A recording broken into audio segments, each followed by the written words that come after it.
மல்லிகைப்பூனா யாருக்கு தாங்க பிடிக்காது. இது வந்து எங்கள் வீட்டில் பூத்த மல்லிகைப்பூங்க. நேற்று பூத்த பூவை வந்து கட்டி தலையில் வச்சுக்கலாம்னு சொல்லிட்டு அதை எடுத்து வச்சுட்டு, இன்றைக்கி பூத்த பூவை வந்து பாக்ஸில் போட்டு ஸ்டோர் பண்ணி ஃப்ரிட்ஜில் வந்து வச்சுட்டேங்க. இந்த மல்லிகைப்பூ செடியோட ஸ்டோரியே வந்து இருக்குங்க. அது வந்து உங்களுக்கு ஒரு நாள் வந்து நான் வந்து ஷேர் பண்ணுறேன். சூப்பராக கட்டினதுக்கப்புறம் ஒரு அரை முழத்துக்கு பக்கம் வந்து வந்துச்சுங்க. கட்டி வந்து எடுத்து வந்து வச்சாச்சு. தேஜஸ்க்கு லஞ்ச் பாக்ஸ் ப்ரிப்பேர் பண்ணது போகவே கொஞ்சம் மிச்சம் வந்து சாப்பாடு இருந்துச்சு. அதையும் வந்து எடுத்து வச்சுட்டு, இன்றைக்கி நமக்கு லஞ்ச் என்ன ப்ரிப்பேர் பண்ணுறேன்னு பார்த்தீங்கன்னா, தக்காளி ரசம், காய் சாப்பாட்டுக்காக கட் பண்ணி வச்சுருந்த கேரட் பீன்ஸ் எல்லாம் கொஞ்சம் மிச்சம் இருந்துச்சுங்க. அது எல்லாம் போட்டு ஒரு தொக்கு மாதிரி வந்து செஞ்சுட்டேன். அதுவும் ரொம்ப சூப்பராக வந்து இருந்துச்சு. கூடவே பார்த்திங்கன்னா ஒரு மேரக்காய் சாம்பார், சூடாக வந்து சாதம் வந்து வச்சு முடிச்சாச்சுங்க. கிச்சனில் எல்லா வேலையுமே வந்து முடிச்சிச்சு.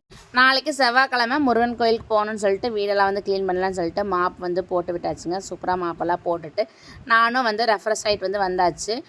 ஃப்ரிட்ஜ் திறந்து பார்க்கும்போது பார்த்தீங்கன்னா, முந்தா நேற்று பூத்த ஜாதி முல்லைப்பூ வந்து ஒரு மாதிரி ஆகிற மாதிரி இருந்துச்சுங்க. சரி கட்டி சாமிக்கு வந்து போட்டலான்னு சொல்லிட்டு அதையும் வந்து கட்டி நம்ம வீட்டில் இருக்க முருகர் படத்துக்கு வந்து போட்டாச்சுங்க.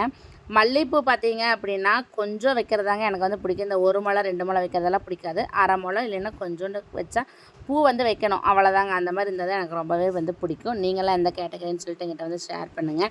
நானும் வெத்தலை தீபமெல்லாம் போட்டு சூப்பராக வந்து சாமி கும்பிட்டாச்சு. 1 மணி வரைக்கும் எனக்கு டே வந்து இப்படி தாங்க போயிட்டே இருக்கும். ஏதோ ஒரு வேலை வந்து மாற்றி மாற்றி இருந்துகிட்டே இருக்கும். நீங்களாம் 1 மணி வரைக்கும் என்ன பண்ணுவீங்கன்னு சொல்லிட்டு கண்டிப்பாக என்கிட்ட வந்து ஷேர் பண்ணுங்கள். நானும் வெத்தலை தீபம் வந்து ஒரு 48 நாள் போடலான்னு சொல்லி ரெகுலராக வந்து போட்டிருக்கேங்க. இன்றைக்கி 27வது நாள் போட்டிருக்குங்க.